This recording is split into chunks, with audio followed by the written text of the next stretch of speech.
Good afternoon, everyone. Thank you very much for joining us today. My name is Patrick Ray. I am one of the retirement advisors with the Retirement Group, and we appreciate your attention this afternoon. We have a lot of up-to-date material and a number of things to cover with you this afternoon, so hopefully you find some value in spending some time with us today. But before we get started, there's a couple of things that I need to cover with you. First and foremost, we are not affiliated in any way with ConocoPhillips. Nor are we affiliated with Fidelity. As it turns out, we have spent the last 30 years plus helping people who are in similar positions as yours to basically achieve and maintain a successful retirement. And one of the many tools that we utilize in an effort to do so is this webinar platform, where we bring you up-to-date material and try to help you with some of the most common questions and concerns that we get to get you to a point where you're making good, sound, comfortable decisions that are consistent with your overall plan and your goals and objectives.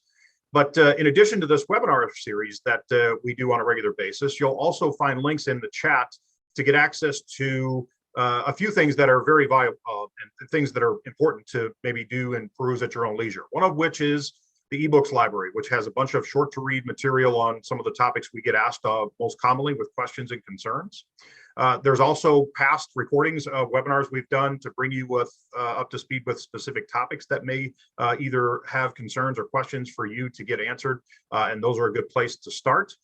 And finally, one of the most useful tools is a complimentary cash flow analysis, which is where we spend some time with you, if you're willing to spend some time with us on a complimentary basis, to stress test where you're at from a planning perspective to ensure that you're on track to meet your overall goals and objectives. And so we'll give you some pointers and ways to reach out to us at the end of the webinar today in an effort to reach out to us if you're open or interested in doing that. And also, in the event that you have questions throughout the presentation today, feel free to drop the questions that you have into the question and answer box, and we'll do our very best to get to those at the very end of our presentation. So without further ado, I'll bring on today's speaker and have you get started with today's material. Tyson? Thank you, Patrick. Thank you, folks, for attending our webinar series this afternoon. My name is Tyson Mavar, one of the ConocoPhillips focused retirement advisors for the Retirement Group here in Texas.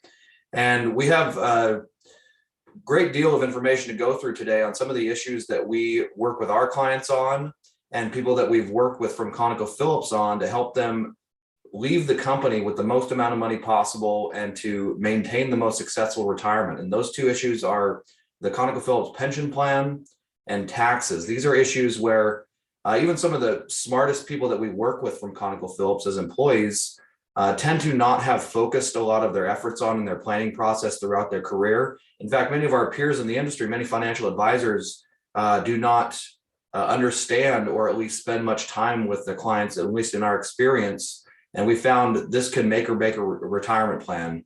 The tax and distribution strategy, as well as the pension options and some of the implications of interest rates on the lump sum option, especially for ConocoPhillips employees. But if you're not as familiar with our company, Retirement Group's been around, like Patrick mentioned, a little over 30 years. We work with corporate employees throughout the country, and he and I happen to specialize with the ConocoPhillips retirement plans and have many clients from ConocoPhillips. And our hope is that you utilize our resources prior to leaving the company so that you can have confidence and conviction that you're not making any mistakes that are costly and give you a subpar retirement as a result. We strongly encourage everybody at least take advantage of the cash flow analysis, the stress test that Patrick mentioned, as well as a way to identify when's the best time to retire, what's the cost benefit analysis of different timing and timeframes of your retirement, what's the best pension option, when's a good time to take Social Security given my circumstances, does it make sense to pay off debt? All these things and questions can be answered by the cash flow analysis. So please take advantage of that if you haven't done so already, or if it's been a while since we've updated yours. We're delighted to do that, at least on an annual basis. And if you're not doing so already, we encourage you to follow us on LinkedIn, as that's where we produce much of the content, like these webinars related to the strategies for the ConocoPhillips retirement plans. Now, there's been some changes recently related to retirement rules and regulations, especially from a tax perspective, and there's likely going to be more changes, especially as a result of the stimulus that we've gone through in the last couple of years as a result of the pandemic, related to tax rules and how they affect retirement plans. We're going to go through a few of those today. Many of you know, eventually you have to start taking money out of your retirement account and you have to start paying taxes on those dollars. Now, this could be your own retirement account. It could be an account that you inherited from a parent or a family member. And it used to be that the age that happens is at 70 and a half. That is no longer the case as a result of the Secure Act that was passed in late 2019. Now the required minimum distribution age is age 72. Now there's some legislation going through Congress right now called Secure Act 2.0, and this is potentially going to change even further required distribution dates, as well as some other rules and regulations related to retirement accounts. So stay tuned. We'll be covering that later in the year as we see that develop a little bit further. Now, there was also some changes to, or as a result of the Secure Act, to retirement plans that affected how beneficiaries can take money out of plans. And it used to be what we would call a stretch IRA, in that a non-spouse beneficiary could use their own age and decelerate the distributions from an inherited retirement account. In other words, take money out over the course of the rest of their life, which would reduce the total amount each year that they had to take out. Very effective, especially for people that are in a higher tax bracket and don't need or want the extra income. Unfortunately, through the Secure Act that was passed in late 2019, now the required distribution schedule for a non-spouse beneficiary, a child, family member, or any what we call a designated beneficiary, somebody with a defined life expectancy, a person essentially. Now that schedule is within 10 years. So regardless of your age, if you are not a spouse and you inherit a retirement account, you have to distribute that entire account within 10 years. And it's a little more flexible in when you can take those distributions, which you could be more strategic with if you have fluctuating incomes. Typically, if somebody has a very level or linear income, it's better to distribute that money out evenly over the 10-year period and avoid having too large of a tax bracket or too much income in any given year. But the rule states that the money has to be distributed by year 10 after death of the original account owner. And unfortunately, this for most people is less advantageous than the old rules. So this is probably a good incentive, if you haven't done so already, to speak with your parents if they have retirement accounts about their beneficiary designations and their estate plan with those assets if they don't spend those assets during your lifetime. And certainly for our ConocoPhillips folks that have majority of them, most of their retirement assets in pre-tax accounts, such as the 401k, the pension if they take it as a lump sum, and traditional IRAs. This also needs to be addressed in your retirement plan if there's any possibility you might leave some money behind or not be able to spend all your assets in your retirement. It's a good problem to have, but it's certainly a problem nonetheless for our non-spouse beneficiaries potentially, especially those that have a decent amount of income when they inherit these retirement accounts. Now, there used to be some age restrictions on contributing to 401k plans and for being able to contribute or withdraw money as you're still working. The rule now states, it used to be that you could not contribute to a retirement account after 70 and a half, but the new rule is that you can now contribute money, especially for those of you that are still working or have income past the age of 70 and a half. It's still a possibility to contribute and still get a tax deduction on contributions to an IRA or a 401k if you're still working. Now, remember, you still have to have earned income to contribute to either a traditional IRA or a Roth IRA. So, some kind of a tax form, a 1099, a W-2, you could still contribute as long as you have earned income.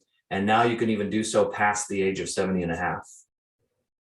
Now, what is almost constantly changing is our tax brackets. Sometimes the actual tax brackets and most commonly the thresholds at which we will go up into a new tax bracket. So let's go through these really quickly. This is how we help people manage their tax bracket in retirement at the retirement group, is by understanding these tax brackets and by strategically withdrawing money from different types of accounts in an effort to manage the tax bracket through retirement. You see the highest tax bracket is 37%. Historically, that's a pretty low number. Used to be 90%, believe it or not, for very high earners. And now this was, of course, 60 years ago, but it was 75% for a number of years. it's very likely that this could be going back up very soon, especially because of the government spending that has been done in the last several years, much to do with the pandemic. But it's important to understand where you fall in these tax bracket, because you could have some opportunities to maintain a lower tax bracket. And it also could be an incentive to have at least a little bit of income in the years that you might otherwise have very little income. And what I mean by that is maybe you got a severance package from ConocoPhillips, or maybe you had a very large key employee supplemental retirement plan payout in year 1 or year 2 of retirement, creating a large sum of non-qualified money that has already been taxed. And you might be able to live off that money for maybe several years and have effectively zero taxes for potentially several years. Whereas it might be a better idea to still have some taxes and maintain a low tax bracket by doing potentially a Roth conversion and converting money at a relatively cheap tax rate into a traditional IRA, or maybe even within your 401k plan. So these are more advanced strategies that we talk about with our clients when we're looking at distribution strategies and doing the tax planning. But we first have to run the cash flow analysis before we can identify these types of things. We also have long-term capital gains tax rates that they have increased in the last few years. The highest capital gains tax rate to 20% for earners over about 460,000 if you're individual, or 258,000 if you're married filing jointly. Something else that a lot of people don't understand is that your capital gains and qualified dividend tax rate are increased if you have income over 250,000 as a married couple, or 200,000 as an individual, through something called net investment income tax, or NIIT. It adds an additional 3.8% on top of the, in most cases, 15% if you go over that certain threshold. So this is another good thing to know when you're selling your ConocoPhillips or Phillips 66 stock, potentially, if you do the net unrealized appreciation strategy, something that we go in more detail when we run the cash flow projections. If you have appreciated stock, you want to be careful on when you're selling that and being strategic, especially with how well it's done just in this last year and a half. And this is definitely something you want to be cognizant of when you're creating the cash flow plan and the distribution strategy in your retirement plan from ConocoPhillips. You also might want to be cognizant of what state you reside in, if you have flexibility to maybe leave the state that you are working in. And this is something we'll do comparisons on for our clients, because you can see there's several states that have a state income tax on top of your federal income tax bracket of greater than 8%. And there's also a variety of states that have no income tax, which might be more favorable to retiring, especially if a large portion of your net worth of your retirement plan is in pre-tax assets that will be taxed at some unknown future rate, at least on the federal level and potentially on the state level. Here in Texas, we've seen a lot of people moving to Texas, or at least staying in Texas in retirement, because it could extend your retirement plan by 2 additional years potentially, based on all of these state income tax savings. So that's something we can run a comparison on. If you wanted to compare 2 states you're considering living in, we'd strongly encourage you to do that prior to actually retiring. Now we have some current recent changes. We've talked about a couple of them, but also some proposed changes that we want to talk about and potentially prepare for, because oftentimes when these changes happen, we have a very short window of being able to do something to avoid the potential problems of these tax rule changes. So let's just go through these really quick. We had the Consolidated Appropriations Act of 2021, the American Rescue Plan. These were large stimulus packages, both in part dealing with stimulating the economy through the pandemic. We had deductions and credit phase out adjustments happening. There's some plan changes to the alternative minimum tax that we'll see coming up, and changes to retirement plan distributions, specifically the forced distributions that we take later in life on our retirement plans. Also had the CARES Act provisions. Those are no longer, those have expired in 2020, no longer a possibility, but some people are still dealing with paying some of that money back into their retirement account if they took advantage of some of those options. Long-term care insurance premiums and the changes that have happened with those. Health savings accounts and the changes that have happened to the rules on how you can contribute and withdraw from those. And then also the FSAs, the flexible spending accounts, and changes that have happened on how you can save in those types of accounts for medical expenses. Now, the proposals that are on the table now have to do with raising the marginal income tax bracket up to 39.5%, 39.6% on the highest bracket. Taxing long-term gains as ordinary income. This would be a huge disadvantage for folks that have appreciated assets. Certainly any stock options you may have been awarded, or long-term incentive plans. If you utilize the NUA strategy for any company stock you have in your 401k, this could be a big problem. Or even if you have homes or investments that have appreciated maybe over several decades, this could be a very big problem that we're concerned about and we'll be watching closely for our clients.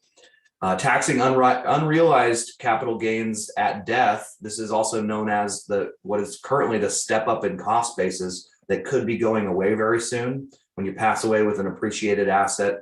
And today, the unrealized capital gains that exist on that asset disappear for beneficiaries, and that might not be the case for much longer.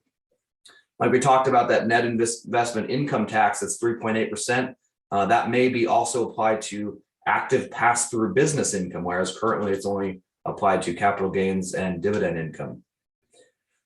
Extending the enhanced child tax credit, that could be something that we see in the future, and making the ARPA changes permanent, which will also be a fairly costly stimulus measure for the current economy that we're in.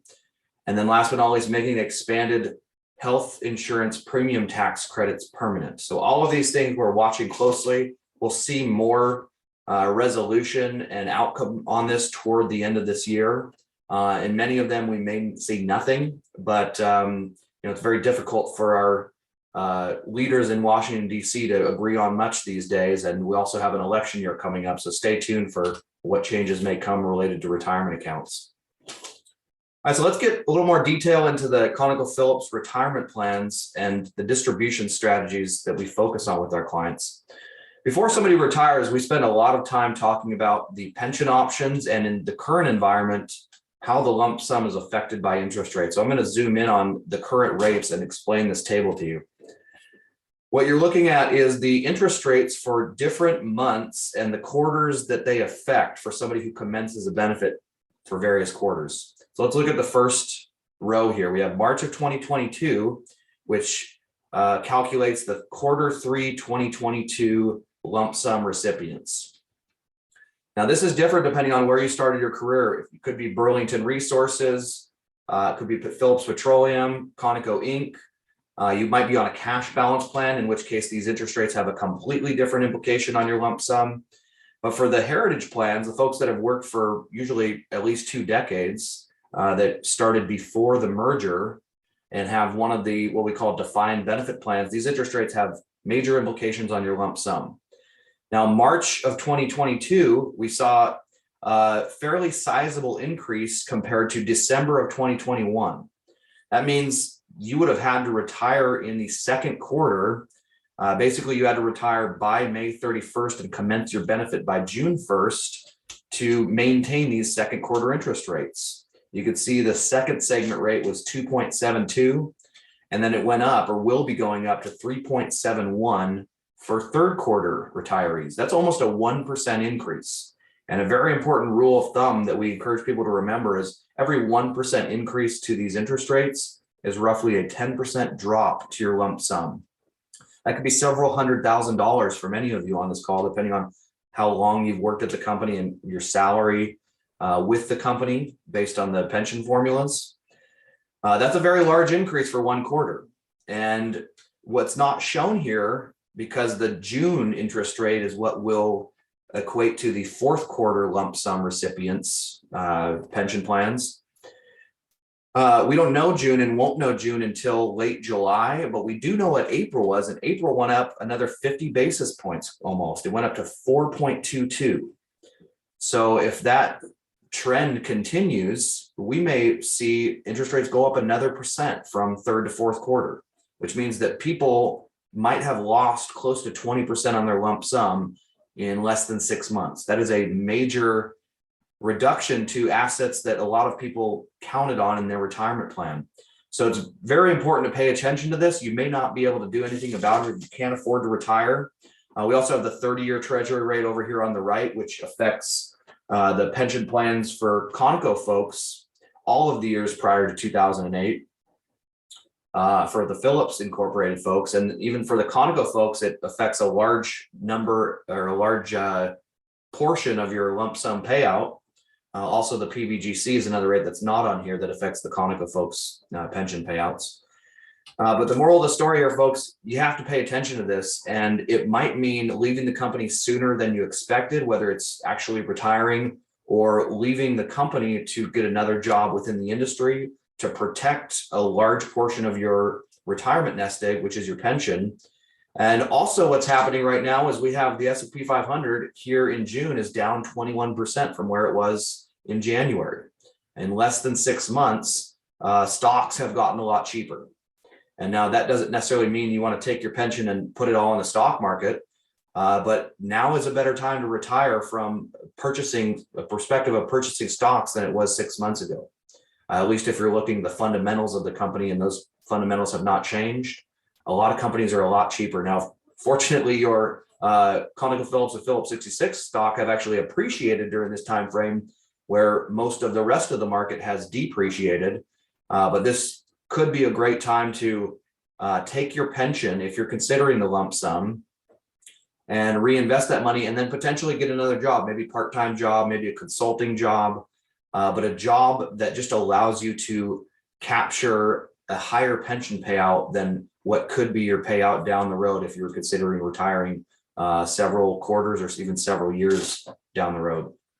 So talk to us if you're not exactly sure how these interest rates affect your pension or some of the timing issues. And we're delighted to help you run projections with various assumptions on what interest rates do over time. So you can truly plan for a scenario where interest rates are higher and maybe even consider taking the annuity option in your pension if rates continue to go up pretty dramatically over the next few years until you have the opportunity to retire. Now, when people leave ConocoPhillips, you don't have to take your pension out immediately unless you're over age 65. That's the normal retirement date. Many of our clients, we will actually encourage to leave their pension in the plan. Now, that's not the case now while interest rates are rising, especially if they're considering a lump sum. But it is sometimes the case if somebody has not met their age penalty requirements, which is turning age 60 for almost everybody. And that could be an incentive for you to leave your pension in the plan and allow it to continue to age out of penalties or effectively grow on a guaranteed basis, at least guaranteed by the current pension rules and how the pension plan is set up. But for most people, they're going to roll over, if they take the lump sum, roll that into an IRA, potentially roll that into the 401k if the tax circumstances warrant that transition.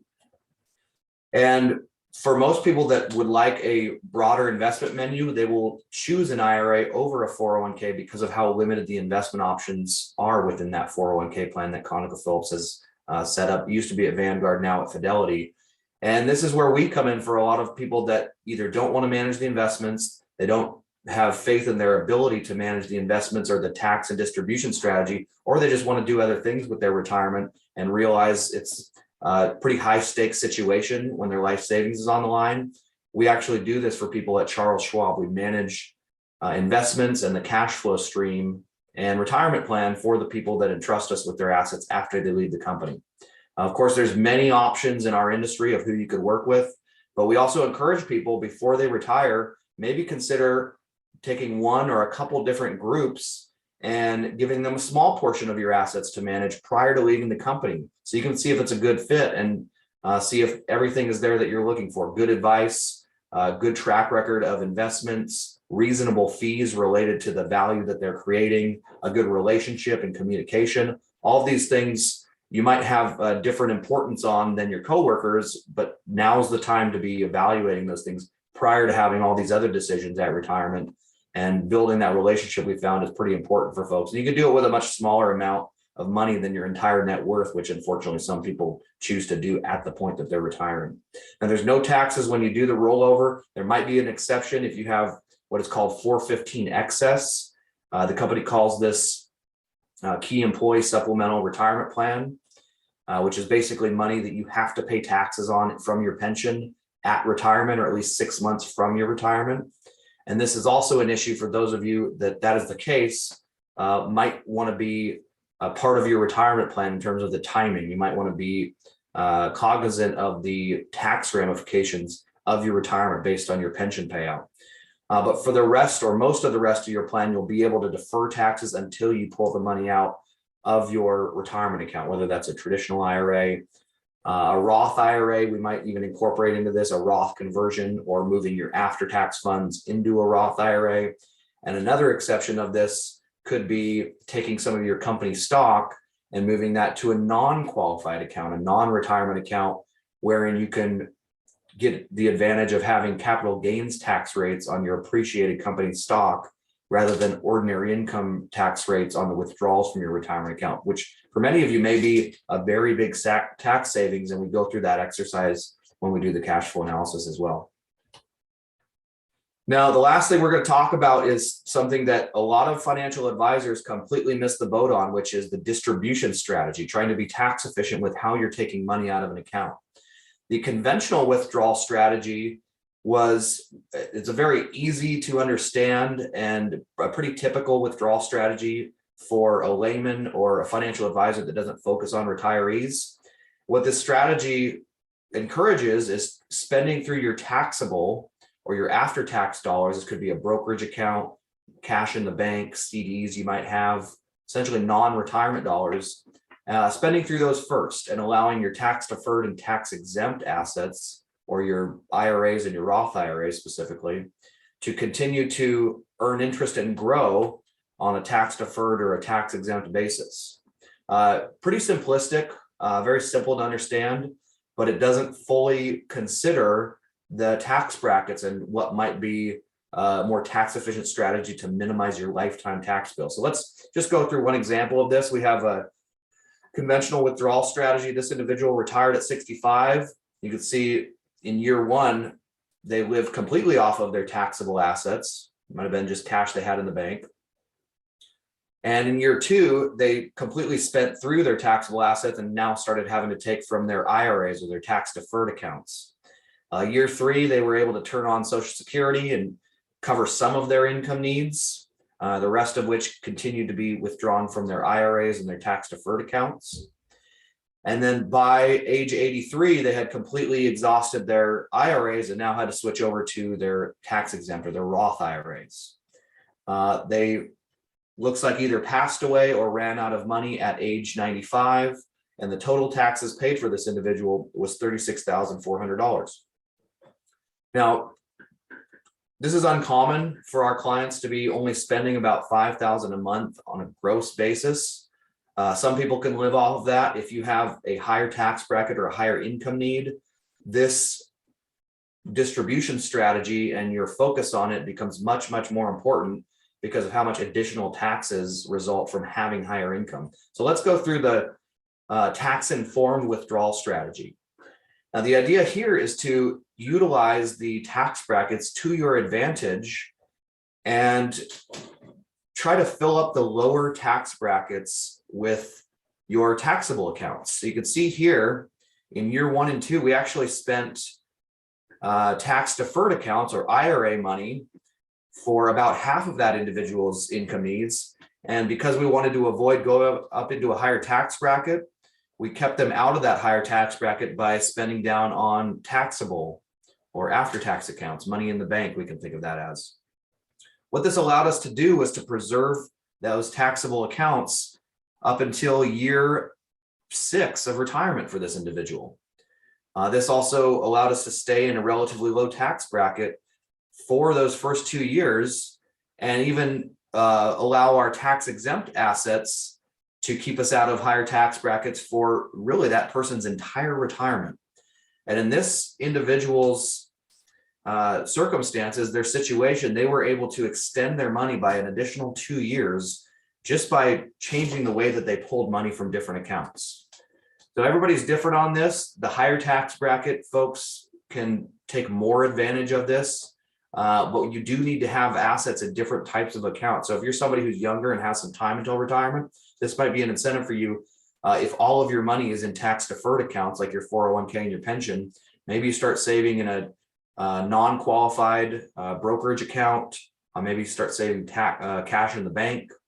And definitely consider maybe saving in the Roth 401k or doing Roth conversions when your tax bracket allows for it. Typically, that doesn't make sense when you're in a higher tax bracket, but especially in those early years of retirement, you might even be able to utilize non-qualified accounts to live off of and allow yourself to do relatively cheap Roth conversions when you're in those lower tax brackets.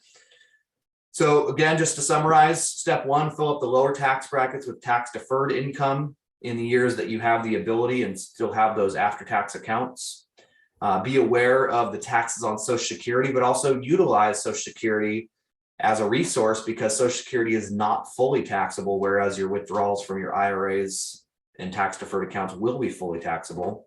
And strategically utilize your tax exempt, your Roth accounts to supplement income needs and help you stay out of those higher tax brackets, especially in those expensive years. You might have some years where you want to maybe invest in an investment property, fix up some things at the house, take better vacations. Those higher income years are the riskier ones because they might throw you into a higher either income tax bracket or capital gains tax bracket. And we'd like to avoid that if at all possible.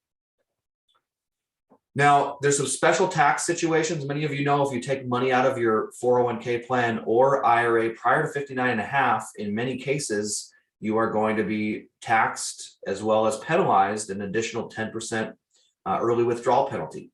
Now, there are many exceptions to this rule. The best one that we use for our ConocoPhillips folks that leave prior to 59 and a half and need some money from their retirement accounts, something called post 55 distributions. It means that as long as you work at the company until the year you turn 55, and you can leave beyond that year, you could take penalty-free money out of your 401k plan. You can also move your pension into your 401k and then take penalty-free distributions. Every company observes this rule differently, and it's very important you understand how ConocoPhillips, their summary plan description, is written on partial withdrawals for folks that are taking money out of their 401k plan. But it's very flexible and very useful for somebody that doesn't make it to 59 and a half, as long as you work until the year you turn 55. You can even leave at 54, age 54, as long as you turn 55 later in the year that you left the company. This could be a very good strategy to create penalty-free income in your plan. Most people work till 55 anyway because of how most of the pension plans are written up. But this could be a way for you to, like in this case, in 2022, while interest rates are rising, leave the company. Even if you can't afford to retire, as long as you can maybe generate some income at another job, maybe even a less stressful or potentially more fulfilling job outside of ConocoPhillips, you've satisfied two major objectives: taking your pension at the best time possible, potentially, to avoid further losses in the lump sum because of interest rate hikes, while also continuing to earn income and maybe even supplementing that income with some penalty-free income from your 401k plan. So it just goes into building a plan and looking at various scenarios and then visualizing how each one could play out. And there might be some that allow your assets to last longer in your retirement, but we have to run through those scenarios before we know. Here's another list of some additional exceptions to the rule. Many of these will not be relevant to you, but we run that cash flow analysis and we'll bring up what might allow you to leave the company earlier than you thought you might have been able to leave, if that's something you might be interested in for a variety of reasons. Now, the flexible years are 59 and a half through 72. These are the years where you have a lot of flexibility to control how much you take out of your IRAs. And as a result, you have the ability to be strategic on minimizing your lifetime tax bill, doing things like doing Roth conversions, taking larger withdrawals out, potentially as we see a higher tax regime in the future, or prior to moving to a state where you have income taxes versus a state where you don't have income taxes. You have a lot more flexibility from the ages of 59 and a half to what used to be 70 and a half and is now 72. Once you turn 72, unfortunately, you have to start taking money out of these accounts and your flexibility drops dramatically. For instance, you cannot use a Roth conversion to qualify for a required minimum distribution. So if you try to do a Roth conversion after you turn 72, that's going to be income on top of your required distribution, and it might not be as feasible at that time. So we want to be aware of this, and especially for those of you that are retired at some point during this time frame, these are great years to be strategic with how you're taking money out of your accounts and how you're shifting money from one account to another to take advantage of low tax brackets and to avoid the higher tax brackets in the future if we can do so. Unfortunately, 74% of Americans statistically do not have a written plan for their retirement. And we think that this is unacceptable, folks, because of how many times that we've seen people shoot themselves in the foot by waiting to the last minute to think about their options, waiting in the last minute to develop a relationship with a trusted advisor, losing out on an opportunity because they weren't psychologically prepared to take an offer or to retire when interest rates were low.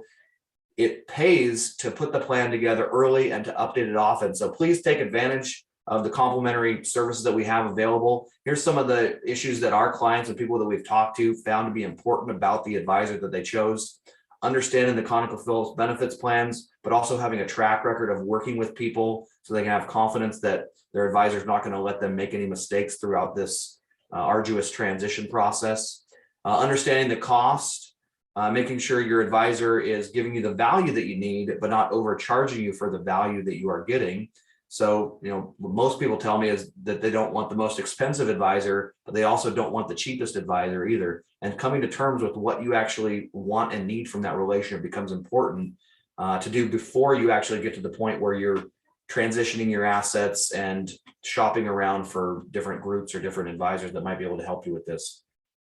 Also, understanding what team is behind the advisor that you're working with. What's your advisor succession plan if they retire, if they leave the business, if they pass away, if something happens to them, what's the backup plan? And also, who's behind them helping them? What's the team behind the scenes helping them be more effective at communicating to you, which we found is the statistically number one reason somebody hires an advisor, and also number one reason somebody fires an advisor is based on how well they communicate. But also other services that you might be looking for. Tax planning, we talked about some of the strategies today. Estate planning, Social Security planning, investment planning is the biggest one. That's what people are relying on us for, is not only asset allocation, but specific asset selection and making sure that our philosophy matches up with yours about your retirement. And then also making sure that they are a good coach, a good behavioral coach, and hopefully not allowing you to make any big emotional mistakes, such as selling assets for the wrong reason, maybe because they've temporarily lost value and you fear the worst, but also taking advantage of some markets or some specific assets after they've appreciated in price in an effort to diversify and de-risk your entire portfolio. And then, do they offer financial analysis? Ours is complimentary. It's a cash flow analysis. We do it for folks, even if you're not a client yet. It's an effort for us to get to know people, for you to get to know us, for us to add some value and see if it might be a good fit for you to work with us if you decide to work with an advisory group when you leave the company. We have a lot of services that we'd like to offer to you folks. So if you'd like to spend some time with us, you can email us, whether it's just asking a question or doing a web meeting, in-person meeting, or even just a quick phone call. Email us at info@theretirementgroup.com. You can also give us a phone call at our home office at 800-900-5867. You can take a picture of the QR code at the bottom left here to schedule a brief consultation with one of our ConocoPhillips focused advisors. Or again, you can follow us on LinkedIn just to keep up with the content that's specific to the ConocoPhillips retirement strategies. And we're here to help folks. So take advantage of any of these services that you find to be interesting or valuable to you. And we have a little bit of time for some questions. So Patrick, I'm going to pass it back to you for any last minute housekeeping issues or any questions that anybody on today's webinar might have. Yeah, we got a few questions. So let's get right to it. One of the ConocoPhillips folks asked, how much time do I have before interest rates start significantly reducing my ConocoPhillips 401k value? And a additional part to that question is, do you predict that the retirement would be better if I was assuming this year was a potential retirement date for me, that next year might be better? And will interest rates continue to rise? I guess there's a couple of questions there. Yeah, let's see if I can remember all that and unpackage this a little bit. So the first question was, how long do I have until interest rates affect my 401k? The interest rates do affect financial markets. Typically, when interest rates are going up, it has some short-term detriments to stocks, and it affects growth stocks a lot more than it affects value stocks. So there may be some implications on interest rates on your 401k plan right now and going forward. However, the big impact is the specific interest rate changes that affect your lump sum pension. So completely different relationship. But unfortunately, I'm here to say that this is already affecting both your lump sum and your 401k. Lump sum, the only control you really have over that is leaving the company, which may or may not be feasible. But like we showed in that table, interest rates for the second segment, corporate bond rate, which is the heaviest weighting, at least for that segment of the people who have a defined benefit pensions retirement, they've gone up 1% in 1 quarter, which might have already reduced your pension payout by 10% or more if you're younger than 60. This is probably going to happen again, unfortunately, in the 4th quarter, but unfortunately, we will not know the exact detriment of this interest rate hike until late July, about a month out. They will publish the June interest rates. They haven't even published the May interest rates yet, but they probably will later in the week or early next week.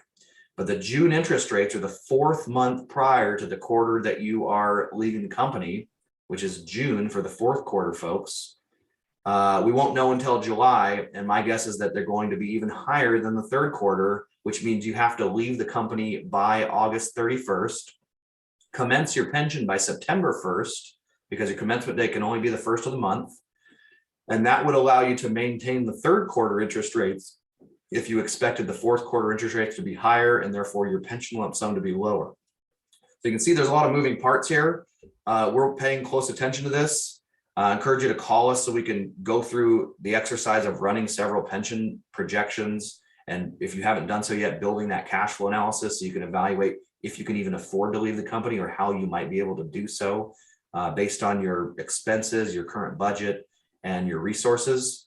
And Patrick, do you mind the second part of that question? I completely forgot. Yeah, that's all right. So yeah, the second part of that, of course, is correlated, I guess, if you're assuming your values for things are going down, if someone's potentially considering retirement this year. And so the question is, do you predict that retirement will be better this time next year?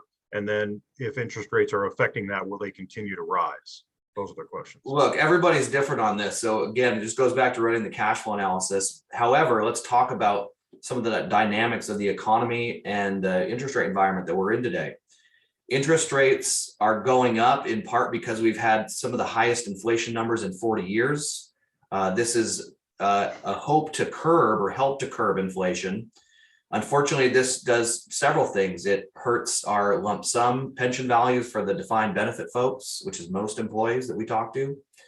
It hurts your existing fixed income investments, like your bonds in your portfolio. We've seen drop in value, many of them not as bad as stocks.